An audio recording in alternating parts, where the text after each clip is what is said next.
वगैरे. फड आलाय, फड माझा अख्खा फड आलाय. हे बघा की, हा हे बघा आमचं मास्तर. अरे यानं तुमचा फड आला आणि मला फोड आला.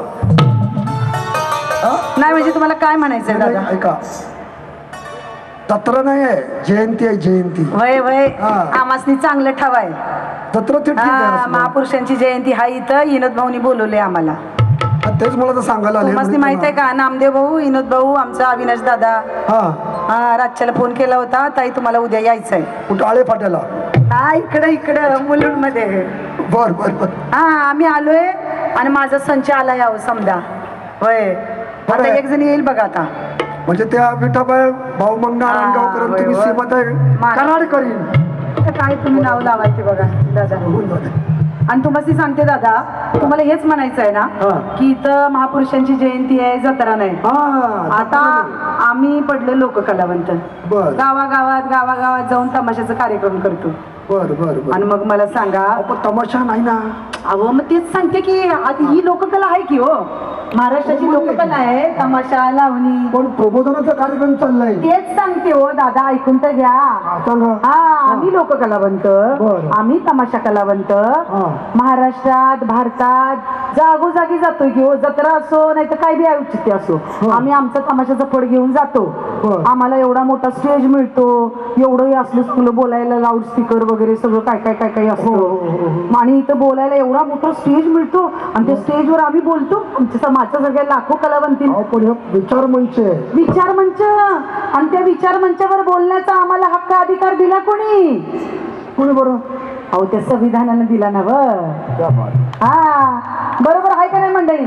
म्हणून त्या दिलेल्या हक्क अधिकारामुळं बघा की आम्हाला बोलायचा हक्क अधिकार मिळाला, एवढा मोठा स्टेज मिळतोय, आम्ही बोलतोय, आमचं मत मांडतोय.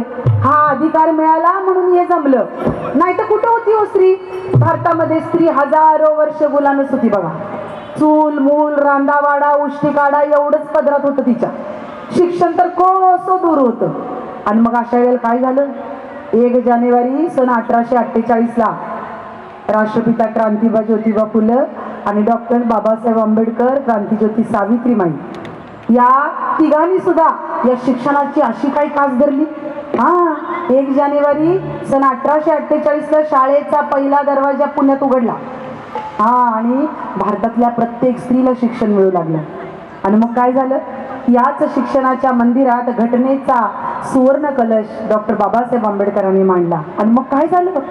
शर्वरी गोखले कलेक्टर झाल्या, सुजाता मनोहर उच्च न्यायालयाच्या न्यायमूर्ती झाल्या, मालती तांबेंना वैद्य शासनाचा ज्येष्ठ पुरस्कार मिळाला, किरण बेदीसनी मॅगसेसे अवॉर्ड मिळाला. अशी शेकडो उदाहरणं देता येतील. मग हे सगळं शक्य झालं त्या घटनेमुळं, त्या संविधानामुळं. आणि म्हणून मला असं वाटतं बरं का, अहो जातीयतेचा डाग कधीच पुसला गेला नसता. नीट लक्ष देऊन ऐका बरं का मंडळी.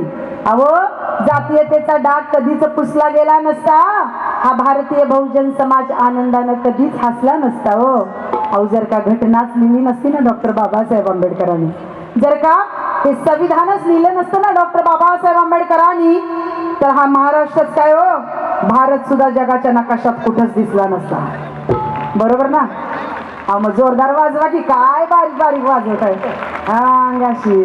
आणि म्हणून मग म्हणावंसं वाटतं, आता या संविधानानं बघा जास्तीत जास्त फायदा कुणाला झाला?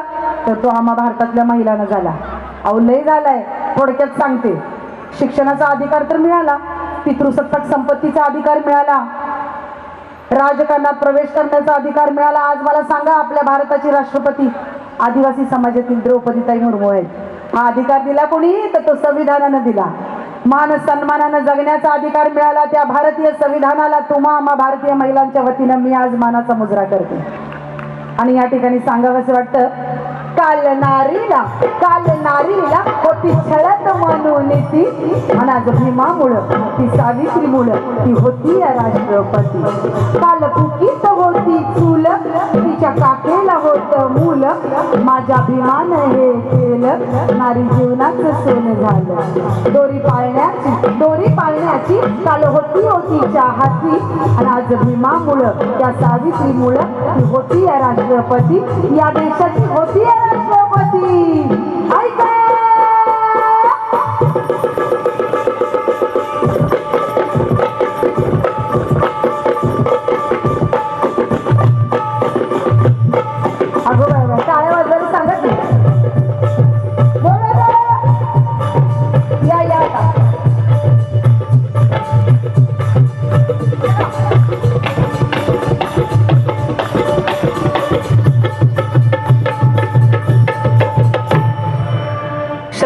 लक्ष द्या बरं. पेटीवालं सुरू द्या. माझे मित्र आहेत शाहीर लोखंडे, कराडचे, माझ्या माहेरचे. आणि जॉली दादांनी मुकडा लिहिला, शब्दांकडे नीट लक्ष असून द्या. तुम्हाला दिलंय संविधानाचा फायदा झालाय. हो झालाय ना वर. हा मग सांगा की संजय दादा बसलेत बघा, टाळ्या वाजवायला सांगा. हा ते काय संतोष दादा. आणि आता शब्दाकडे लक्ष द्या. अरे माझ्या मराठ्या ओबीसी भावा, बघा काही 1-1.5 वर्षापासून महाराष्ट्रामध्ये आरक्षणाचं वादळ घोंगावतंय. त्या भावासाठी हे गाणं लिहिलंय. लक्ष आहे ना, इकडे लक्ष द्या. हा अरे माझ्या मराठ्या ओबीसी भावा, आता तरी ओळख त्या मनुवाद्याचा कावा.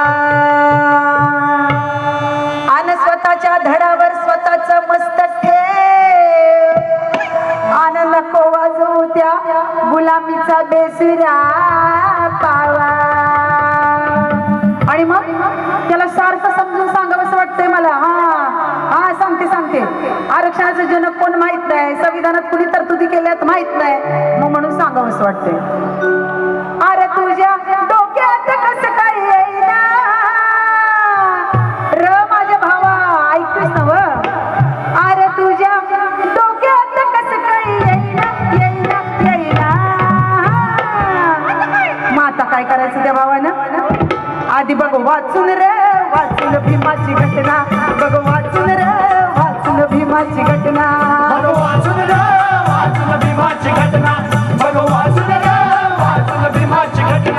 तुझ्या डोक्यात कसं काय येईना, तुझ्या डोक्यात कसं काय येईना.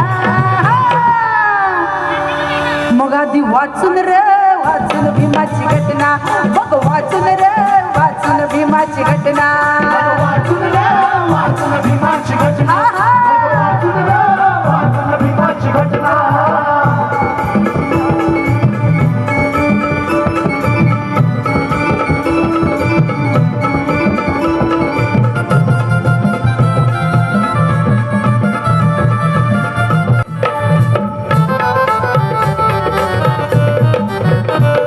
टीव्ही मोबाईल युट्यूब बघुनी रे बघुनी, असं वागू नको येड्यावानी. टीव्ही मोबाईल युट्यूब बघुनी रे बघुनी, असं वागू नको येड्यावानी. आणि मग आरक्षणाच्या वेळेला त्या स्टेजवर छत्रपती शिवरायांचा फक्त फोटो असतो रे भावा. अरे आरक्षणाचा जनक कोण? जरा तरी वाचलं पाहिजे, अभ्यास केला पाहिजे. आणि म्हणून तुला सांगावंसं वाटतंय, माझ्या भीमाची याद तुला होईना, माझ्या भीमाची याद तुला होईना. जोरदार शिट्या येतात का? शिट्या वाजवायला कोणाकोणाला येतात? जोरदार वाजवा की. अंगाशी कोणाकोणाचं प्रेम आहे आपल्या बहिणीवर. हा मग असंच माझ्यावर राहू द्या. बघा सांगते तू तुम्हाला, टाळ्या वाजवा. हा लई उरवणारी कलावंत आहे बर. लईच हळूहळू चालले बसाऊ बरोबर. माझ्या भीमाची याद तुला होईना, माझ्या भीमाची याद तुला होईना. मग आधी बघ वाचून भीमाची घटना, बघ वाचून भीमाची घटना.